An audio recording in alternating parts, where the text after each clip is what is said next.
in the case in 2018, I didn't see this kind of talking down on the petitioners. I mean, it is the part of the electoral process for us to go to court instead of going to the streets. And to make it sound like the petitioners were frivolous and use such intemperate language, I was a little disturbed. Second one is that I'm ashamed as a Nigerian. Nigerians want to join BRICS, Brazil, Russia, India, China, South Africa. I'll take 3 examples. Brazil, India, and South Africa are known democracies. Brazil conducted an election, and that election was a big election, and I will figure out how many people voted in that election. So in the case of India, they had 911 million registered voters. Over 600 million people voted. 3.9 million machines were used for that election. Nobody went to court. Not one person. The Congress Party accepted the result. The world has moved on. Nobody goes to court anymore now for election. And there was a voter turnout of 67%. In the case of Brazil, there were 92,000 voting stations. There was 79% voter turnout. 79% in Brazil. And it was done with DRE machines. And there were some also paper machines involved. But in all that voting, the electronic system was subjected to public review. The political parties were present, and there was a public review. So the countries that are in the BRICS, they don't go to court after elections. The election management is such that people do not just go to court. The system is clear. Are we gradually moving towards it? It's a shame that our judiciary did not have strong words for INEC. Now, let me tell you, 3 people issued reports on this election. IRI, NDI from the US, EU from Europe, and YAGA from Nigeria. In all their reports, YAGA said INEC did not meet public expectation. IRI said, despite positive expectations, election fell short. EU said, election exposed systemic weaknesses and therefore signals a need for further legal and operational reforms to enhance transparency, inclusiveness. So instead of rambling about whether the regulations is in contradiction to the law or not, I was expecting the judiciary to be tough on INEC on that you don't need to create these ambiguities. If you created rules for the election, then follow the rules.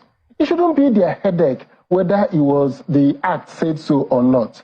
But by INEC telling everybody that this is the process, and there is something that I don't know if everybody is missing. In that election, the rule was that you will snap the result to the BVAS and upload to the IREF. The idea is that when you get to the manual collation center at the ward, that the person in that collation center will verify the result you brought physically with the one that was uploaded. That is why if you go to the IREF, the result from Rivers State on the IREF is different from the result announced on the INEC website. If you tabulate the result on the BVAS, on some EC8As, with the one on the ward collation, then you will see the disparity. It happened in parts of Benue. Labour Party came up with that. PDP came with a strong case of failures in about almost 25,000 polling units where the rules were not followed.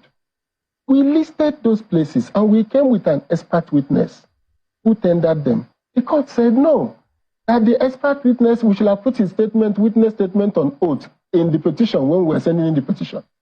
But it was when we brought the case to court that the court gave us permission to go and inspect INEC material. It was the expert investigation report of the materials, inspection of the materials, that gave right to the witness statement on oath. So there was no way you could have said something you hadn't seen. INEC needed to give us certified true copies of results for us to verify that INEC stayed by its own regulations. So there were 9,000 cases of overvoting in the election. 9,000 cases.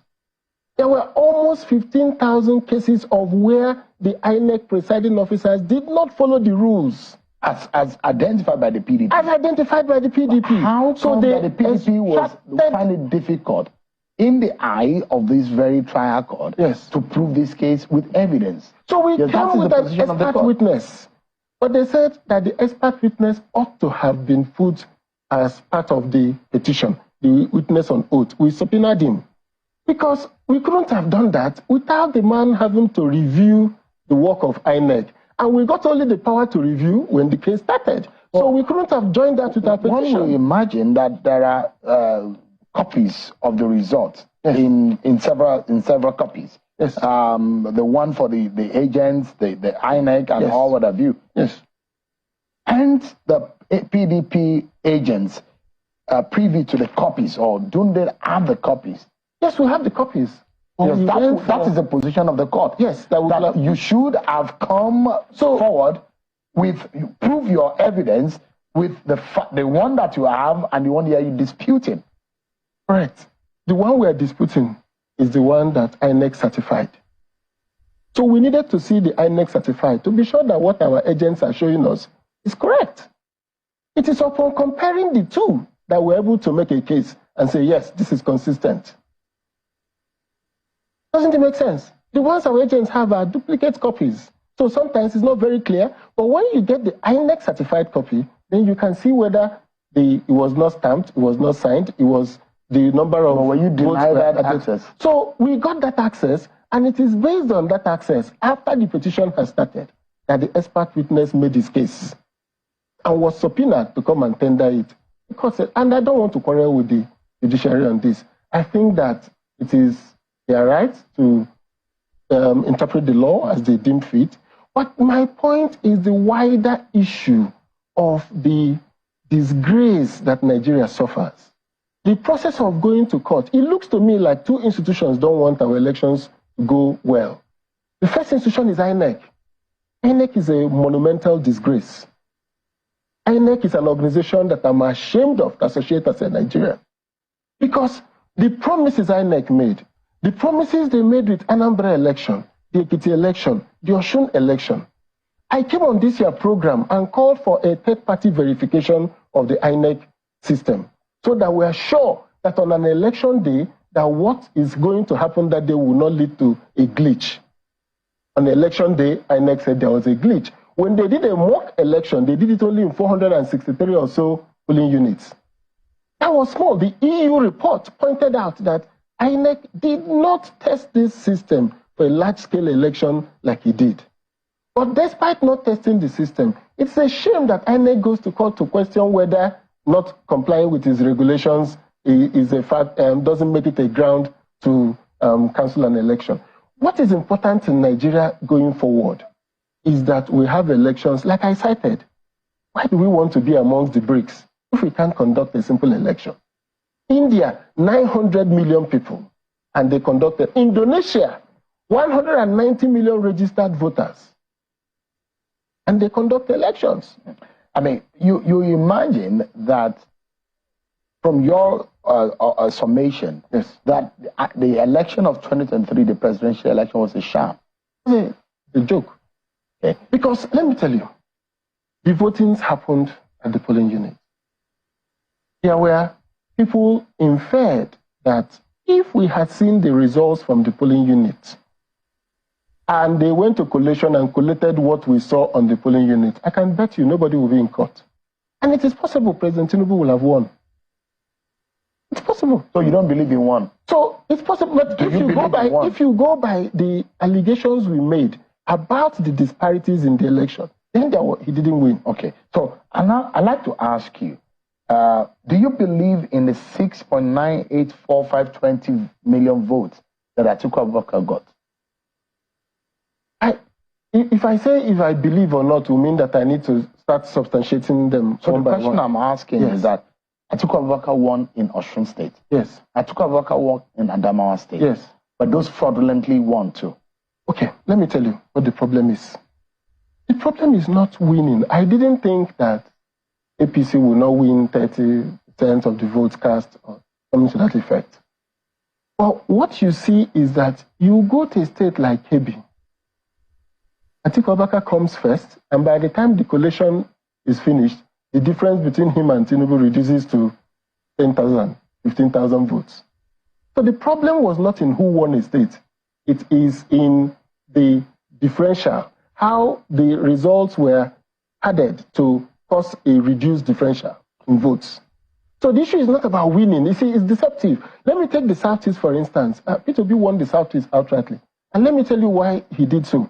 Because the mood in the Southeast was like the mood in the North in 2015, when the North felt it was their turn to take back power from President Jonathan. Nobody doubted that there were millions of voters turning up in the North because they were heavily mobilized. As the Igbos were heavily mobilized in viewing that this time is our turn to produce a president. So when you look at the result, that's not the problem. The problem is that in some places there were issues. And like I said, the election of 2023 has come and gone, and it's a disaster by INEC. They delegitimize President Tinubu's win. So if he had won the election, the lack of legitimacy is because of how INEC behaved in that election. If INEC had had a problem with its servers on election day, and there was issue of non-transmission, I mean, it can happen. There was a glitch. I agree with him. What they needed to have done after the election is to scan all their hard copies and populate it in the iRev and said, the ones that were not sent on the polling unit day, we had the hard copies. This is it. Nigerians can go there and review. They could have called for a review of the election. In the case of, I think it was in Brazil, when Bolsonaro said he doubted that the results were as was done, the court refused him to even go further because there has been reviews after the election. And the court said, no, you can't challenge it. And fined him for coming to the court for that. Because INEC ought to have said to everybody, look, don't worry about whether we transmitted electronically or not. After the election, see all our results. It was the same behavior that JAMB did during that Mesoma's case. JAMB just came up and said, look at the server time. At 10:20, she tested this to the result. This is what the server gave her back. She tested it again. This is what the server gave her back. They produced evidence. So nobody could fault JAMB, a public institution, fighting to retain its integrity, decided to make open its system and said, this girl was testing this thing. He tested it 4 times. Well, in the case of INEC, you don't think the integrity is there? No, the integrity is not there because they ought to have said to everybody, this is the results. Let's look at the politics of the election. Atiku Abubakar got 6,984 votes, 520 votes. Peter Obi got 6,101,533 votes, while Bola Tinubu got 8,794,726. But you will look at it, the totality of that vote, if you put together, because there are those who believe that the reason, majorly, why if Peter Obi and Atiku had been in the same camp, maybe they would have won the election. And you look at it, if you put at the votes, the 6 million votes of over 6 million votes of Peter Obi and over 6 million votes of Atiku Abubakar, it gives you 13,086,053 votes, as against the Bola Tinubu of 8,794 votes. Atiku and Peter Obi got 11,262,978 votes in 2019. Yes. Don't you think it's the political issues around the election that caused this? Maybe. So that's another story, and I would say loudly and clearly. That's why I said the court could have found that Tinubu won the election. And a review of INEC data by a third party and review could have found the same result.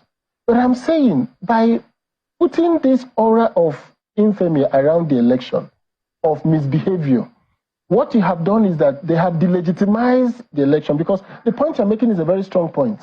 Nowhere do opposition parties split their votes against an incumbent government. But in this particular election, the APC was not a very popular party. And if you, like you said, if you put together the 2 votes, plus if you put Kwankwanso's votes, which are over 1 million, over a million, it would have been like 14 million. Yes.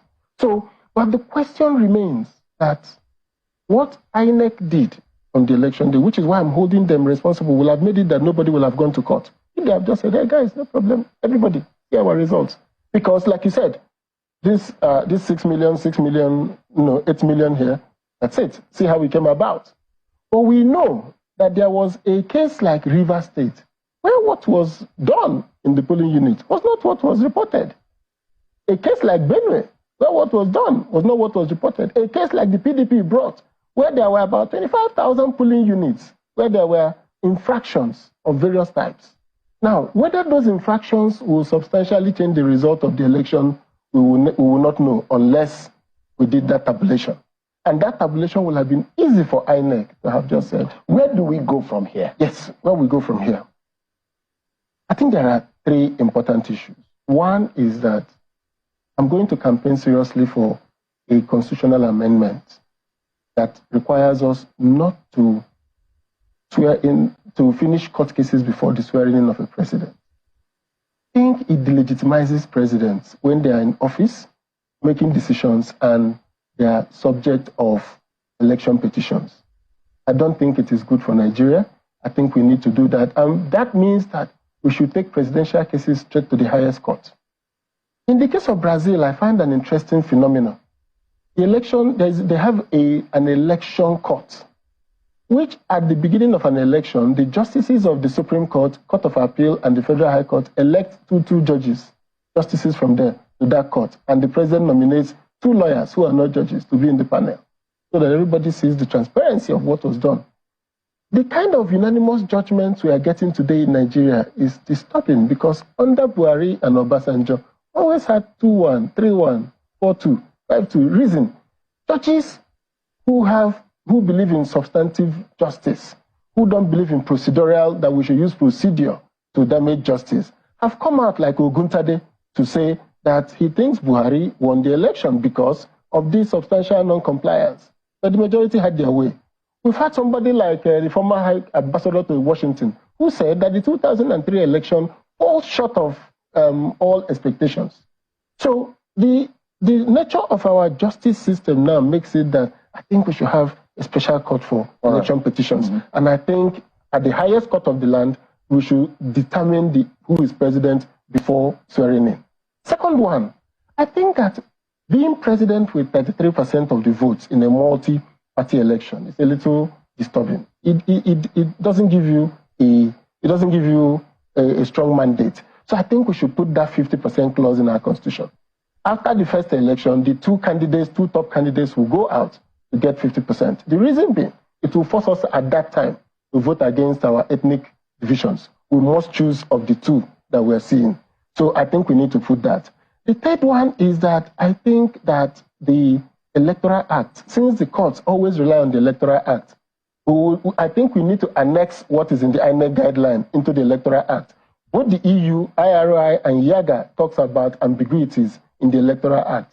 So maybe we need to be more specific about the procedure for elections in Nigeria to improve transparency.